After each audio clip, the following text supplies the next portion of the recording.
என்னம்மா பண்ணிட்டு இருக்க? இன்னைக்கு அம்மா ஒரு லிஸ்ட் எழுதி வச்சிருந்தேன்டா. சொல்லு.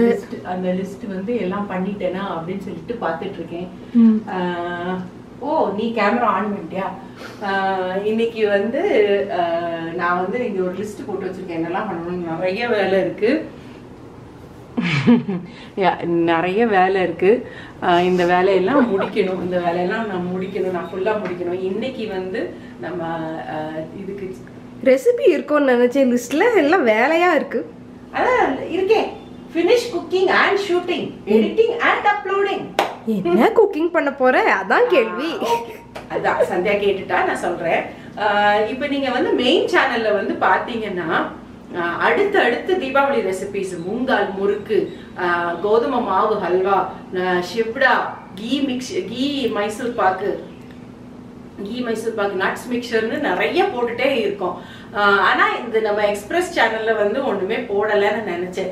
ஸோ அதனால இன்னைக்கு வந்து ஒரு பலகாரம் பண்ணிட்டு, அது போக நான் ஏற்கனவே வந்து ஜாமுன் பண்ணி வச்சிருந்தேன். அந்த ஜாமுன் ரெசிபியும் உங்களுக்கு பின்னாடி நான் வாய்ஸ் கொடுத்து நான் பண்ணலான்னு இருக்கேன். ஸோ வாங்க நம்ம ரெசிபி இப்போ எப்படி பண்றதுங்கிறது பார்க்கலாம். என்ன பண்றேன், நம்ம இன்னைக்கு பண்ண போகிற ரெசிபி வந்து கராச்சேவ் பண்ண போகிறோம். இதுக்கு வந்து நான் வந்து கடலை மாவு எடுத்து வச்சுருக்கேன். எல்லாத்துக்கும் வந்து மெஷர்மெண்ட் நான் உங்களுக்கு கொடுத்துடுறேன், டிஸ்கிரிப்ஷன் பாக்ஸ்லேயும் இருக்கும். கடலை மாவு, அரிசி மாவு ரெண்டையுமே இதில் போட்டு வச்சுருக்கேன். இது போக பூண்டு ஒரு 6-7 பூண்டு. ஆனால் இந்த இதெல்லாம் சின்ன பூண்டு. ஸோ அதனால் இதெல்லாம் வந்து கணக்கு கிடையாது. 6 பூண்டு. காரம் வத்தல் வந்து உங்களுக்கு உங்கள் காரத்துக்கு ஏற்ற மாதிரி நீங்கள் எடுத்துக்கோங்க. நான் 3 வத்தல் எடுத்திருக்கேன். ஏன்னா நான் பெப்பரும் போட போகிறேன், மிளகும் போட போகிறேன், ஜீரகம் எடுத்து வச்சுருக்கேன், பெருங்காயம் எடுத்து வச்சுருக்கேன், உப்பு எடுத்து வச்சுருக்கேன். இப்போது ஒரு மிக்சியில் வந்து பூண்டு, வத்தல், கொஞ்சமாக இது உப்பு போட்டு அரைக்கணும். நம்ம இது 3ஐயும் அரைச்சிட்டு நான் வர்றேன், அதுக்கப்புறம் காட்டுறேன். இப்போ இதில் போட்டிருக்கேன். இதுக்கு தேவையான, அதாவது நம்ம மொத்தமாக அந்த சேவுக்கு வேணுங்கிற உப்பு எல்லாத்தையுமே போட்டு இதில் அரைச்சிக்கலாம். உப்பு இதில் போட்டு அரைச்சோன்னா தான் நமக்கு வந்து ஒன்று போல் இது அரைப்படும். அதுக்காகத்தான் உப்பு போட்டு நம்ம அரைக்கிறோம். இப்போ நான் இதை போய் அரைச்சிட்டு வந்துடுறேன். நான் அரைச்சிட்டு வந்துட்டேன் இதை. இப்போது இது இந்த ரெண்டையுமே வந்து மிளகு, சீரகம், இது ரெண்டையுமே 1-2 நான் இடிச்சிக்க போகிறேன். அந்த இடிக்கிற இது இருக்கு இல்லையா, அதை வச்சு நான் இடிச்சிக்க போகிறேன். இடிச்சிட்டு நான் உங்களுக்கு காட்டுறேன். இதோ இதை இடிச்சாச்சு இப்போது நல்லா. இப்போ இதை எல்லாத்தையும் ஒன்றா போட்டு நம்ம மிக்ஸ் பண்ண. இப்போ இதில் வந்து நம்ம பெருங்காயத்தூள் கொஞ்சம் ஆட் பண்ணிக்கலாம். கடலை மாவு எந்த இதெல்லாம் சேர்க்குறோமோ அது எல்லாத்துலேயுமே கொஞ்சம் இது சேர்க்குறது வந்து பெட்டர் ஆல்வேஸ். இந்த பேஸ்ட்டு இதில் நம்ம உப்பு போட்டு அரைச்சிருக்கோம், அதனால் உப்பு பார்த்து போட்டுக்கலாம். இந்த பவுட்ரு பண்ணி வச்சுருக்கிறது இதெல்லாம் போட்டாச்சு. இப்போது இங்கே எண்ணெய் வந்து நான் சுட வச்சுருக்கேன். அது இன்னும் கொஞ்சம் சூடு ஆகணும். சூடு ஆனதுக்கப்புறம் அதையும் இதில் போட்டு மிக்ஸ் பண்ணிவிட்டு அதுக்கப்புறம் ஒன்றா நம்ம வந்து சேர்க்கணும். ஓகே, இந்த ரெசிபிக்கு வந்து நான் இப்போ வந்து எல்லாத்தையும் இது பண்ணியிருக்கேன். எண்ணெயை வந்து நான் சுட வச்சுருக்கேன். எண்ணெய் சூடு பண்ணி போடுறதுக்கு எல்லாத்துக்குமே இந்த மாதிரி கரண்டி யூஸ் பண்ணிக்கோங்க. நான் இதில் போட்டுட்டேன். இதுக்கப்புறம் நம்ம ஒரு கரண்டி வச்சே நம்ம இதை மிக்ஸ் பண்ணுவோம். இதை மிக்ஸ் பண்ணிவிட்டு இவ்வளோ இந்த மாதிரி மிக்ஸ் பண்ணால் போதும். மிக்ஸ் பண்ணிவிட்டு தண்ணி வந்து இப்போவே ஊற்றிடாதீங்க. இப்போவே ஊற்றாமல் கொஞ்சம் இதை நல்லா நம்ம மிக்ஸ் பண்ணி விட்டுக்கிடுவோம். மிக்ஸ் பண்ணி விட்டுட்டு இப்போ நல்லா மிக்ஸ் ஆயிடுச்சு பார்த்தீங்களா? ஒரு செகண்ட். இந்த மாதிரி மிக்ஸ் பண்ணணும். நீங்கள் இந்த புட்டு மாவு மாதிரி மிக்ஸ் பண்ணிவிட்டு இதுக்கப்புறம் தண்ணி கொஞ்சம் கொஞ்சமாக ஆட் பண்ணி நம்ம முறுக்கு மாவு கன்சிஸ்டன்சிக்கு சேர்த்தா போதும். மாவை இந்த மாதிரி கன்சிஸ்டன்சி வர்ற வரைக்கும் இதை மாவு பிணைஞ்சிக்கோங்க. இப்போது இந்த மாவை வந்து க்ளோஸ் பண்ணி ஒரு 5 மினிட்ஸ் இல்லைன்னா 10 மினிட்ஸுக்கு வச்சுக்கோங்க. இது எல்லாத்தையும் மூடி வச்சுட்டு என்னடா சாம்பார் எப்போ பலகாரம் ஆச்சு? பலகாரம் சொல்லி சாம்பார் பண்ணிட்டு பலகாரத்துக்கு வந்து அதை வந்து வச்சிருக்கேன், அதை ரெஸ்ட்ல இருக்கு. இப்ப வந்து நான் சாம்பார் பண்ண போறேன். இன்னைக்கு சாம்பார் வந்து ஸ்பெஷல். என்ன ஸ்பெஷல் தெரியுமா? இன்னைக்கு எனக்கு வேற காய்கறி எல்லாம் வைக்க மூடு இல்ல, அதனால எல்லா காயும் போட்டு சாம்பார் வச்சுட்டேன். இன்னொன்னு உங்களுக்கு ஒரு டிப் என்னன்னா, இந்த மாதிரி பலகாரம் அதெல்லாம் பண்றதுக்கு உங்களுக்கு நிறைய வேலை இருக்கிற அன்னைக்கு இந்த மாதிரி எல்லா வெஜிடபிள்ஸும் போட்டு சாம்பார் வச்சிருங்க. எல்லா வெஜிடபிள்ஸும் சாப்பிட்ட மாதிரி இருக்கும், நமக்கு வந்து ஒரே வேலையா முடிஞ்ச மாதிரி இருக்கும். எப்படி இருக்கு என்னோட டிப்ஸ்? காலிஃப்ளவர் போட்டிருக்கியா? எஸ், உன்னோட ஃபேவரட் காலிஃப்ளவர் போட்டாச்சு. எந்த பருப்பு போடுற சாம்பாருக்கு? சாம்பாருக்கு எந்த பருப்பு போடுறேன்னா? ஏன் உனக்கு தெரியாத எந்த பருப்பு போடணும்னு? இல்ல பாசி பருப்பா? பாசி பருப்பு போடல, அதான் நான் கேட்டேன். துவரம் பருப்பு சாம்பார். சரி, சாம்பார் காமிக்கிட்டா போடணும். இந்த தடவை ஊருக்கு போயிருந்த போது அம்மா சாம்பார் பொடி போட்டு கொடுத்துருந்தாங்க, செம்ம டேஸ்ட் அது. அதைத்தான் இப்போ போட போறேன். ஓகே, இது இப்போ முடிஞ்சிடும். இது வந்து நான் இப்போ க்ளோஸ் பண்ணி வச்சிருவேன். அதுக்கப்புறம் நம்ம இந்த பக்கம் எண்ணெயை காய வச்சு இந்த மாதிரி பெரிய குழி ஓட்டை இருக்கிற கண்கரண்டி எடுத்துக்கோங்க. இந்த மாதிரி எடுத்துட்டு இப்படி தேய்க்க ஆரம்பிங்க. ஆர்வக்கோளாறுல நிறைய எடுத்துட்டனே, இன்னும் விழுக மாட்டேங்குது. விழு தேய்க்க தேய்க்க அப்படியே விழ ஆரம்பிக்கும். கேர்ஃபுல்லா பண்ணுங்க.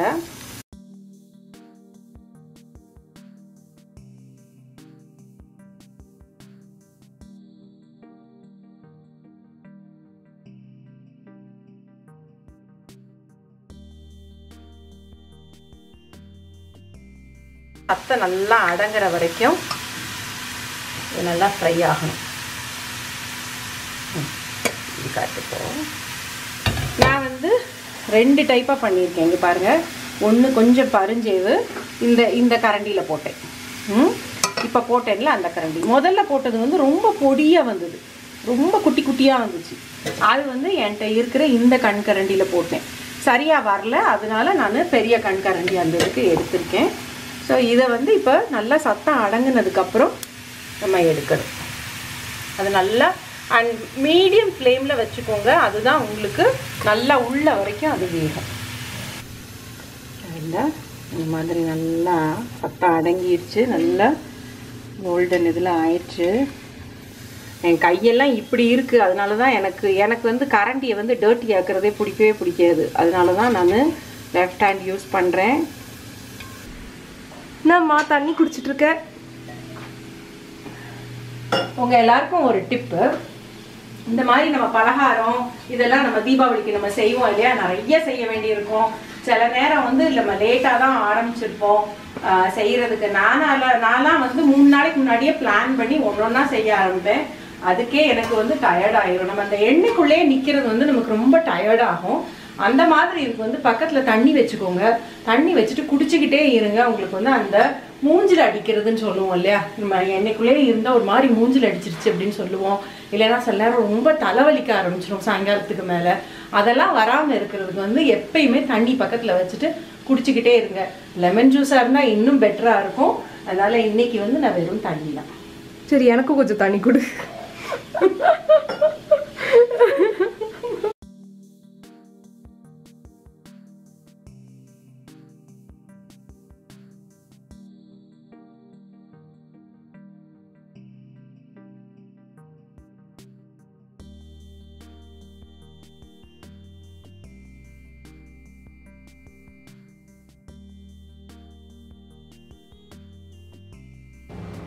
முடிச்சிட்டியாமா?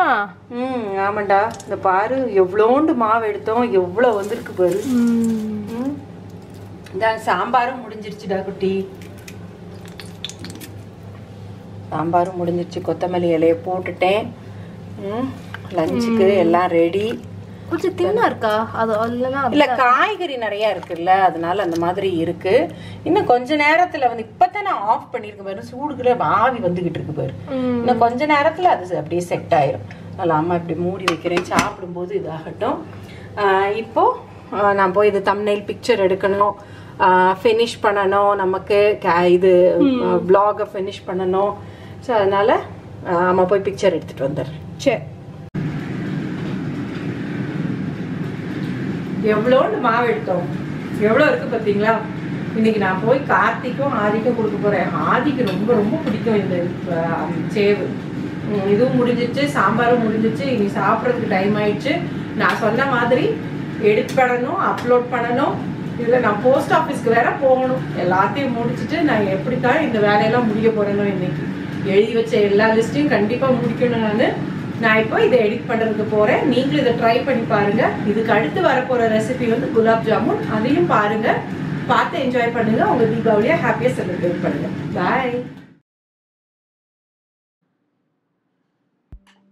ஹாய். இன்றைக்கி நம்ம குலாப் ஜாமுன் பார்க்க போகிறோன்னு சொன்னேன்ல. நம்ம இதில் எடுத்துருக்கிறது வந்து கோவா எடுத்திருக்கேன் நான். கோவாவை வந்து நல்லா அது வந்து ஃப்ரிட்ஜிலேருந்து எடுத்திருந்தீங்க அப்படின்னா நல்லா அதை வந்து க்ரம்பிள் பண்ணிக்கோங்க. நல்லா அதை வந்து ரொம்ப ஹார்டாக இருக்கும். அதை நல்லா க்ரம்பிள் பண்ணிக்கோங்க. இந்த மாதிரி உடச்சி விட்டுக்கோங்க. உடச்சி விட்டுட்டு அதை நல்லா நீங்கள் அமுக்கிக்கிட்டே இருந்தீங்கன்னா நல்லா சாஃப்ட் ஆகிடும். இந்த மாதிரி சாஃப்ட் ஆயிரும். உங்களுக்கு வந்து இது அப்படியே நமக்கு இதாக பண்ணிடலாம்ல, ஜாமுனாக பண்ணிடலாம்லன்னா உங்களுக்கு போட்ட உடனே பிரிஞ்சிடும். ஸோ அதுக்காகத்தான் நம்ம மைதா போடுறது. மைதா வந்து மேக்ஸிமம் 1.5 டேபிள் ஸ்பூன் இல்லைன்னா 2 டேபிள் ஸ்பூன் இவ்வளவு தான் யூஸ் ஆகும். மைதா வந்து டிபெண்ட்ஸ் ஆன் மைதா நீங்கள் எந்தெந்த பிராண்ட் வாங்குறீங்க அதை வச்சு தான் அது நமக்கு டிபெண்ட் ஆகும். ஸோ இந்த மாதிரி நீங்கள் மைதா வந்து ஒரு ஸ்பூனாக ஆட் பண்ணிக்கோங்க. ஆட் பண்ணிவிட்டு இந்த மாதிரி நல்லா போட்டு அதை நல்லா பெனஞ்சிக்கிட்டே இருந்தீங்க அப்படின்னா அது அப்படியே சாஃப்டாக கையில் ஒட்டாமல் வர ஆரம்பிக்கும். அந்த மாதிரி ஸ்டேஜ் வரைக்கும் நீங்கள் மாவை வந்து நீங்கள் கரெக்டாக பெனஞ்சிக்கிட்டே இருக்கணும். பெனஞ்சிங்கன்னா தான் உங்களுக்கு வந்து குலாப் ஜாமுன் உடையாமல் வரும். அப்படி இதுக்கு இந்த சம்டைம்ஸ் 1.5 ஸ்பூனுக்கு மேலே ஆகும். 2 ஸ்பூன் போட வேண்டியிருக்கும். அவ்வளவுதான் வேண்டியிருக்கும். அதை விட வேறு அதுக்கு மேலே ஆகவே ஆகாது. நீங்கள் வந்து 200 கிராம்ஸ்க்கு மேலே வாங்கினீங்கன்னா இன்னும் கொஞ்சம் ஜாஸ்தி போட வேண்டியிருக்கும். இந்த மாதிரி மாவை நல்லா பெனஞ்சிக்கோங்க. பெனஞ்சிக்கிட்டே இருங்க. அதுக்கப்புறம் தான் உங்களுக்கு அந்த கன்சிஸ்டன்சிக்கு வரும் உங்களுக்கு.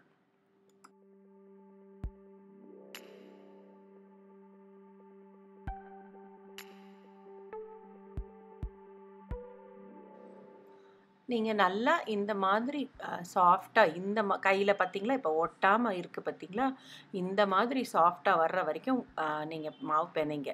இந்த மாவு இதுக்கப்புறமும் இந்த மாதிரி நீங்கள் உருட்டி பாருங்கள். நல்லா ஒரு உருண்டை வரணும். எந்த பக்கமும் கிராக் இருக்கக்கூடாது. இன்னும் கிராக் இருக்குன்னா இன்னும் கூட நீங்கள் பெனையணும்னு அர்த்தம்.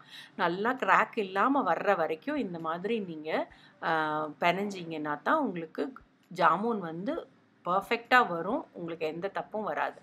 இதுக்கு அடுத்து சுகர் சிரப் வந்து இப்போ நிறைய தடவை நம்ம பார்த்துட்டோங்கிறதுனால நான் வந்து இதில் வந்து பெருசாக காட்டலை. 3/4 கப்பு சுகர் எடுத்திருக்கேன். அதே அளவு தண்ணி. அதை நல்லா கொதிக்க விட்டுக்கோங்க. பிசுக்கு பதம் வரணும்.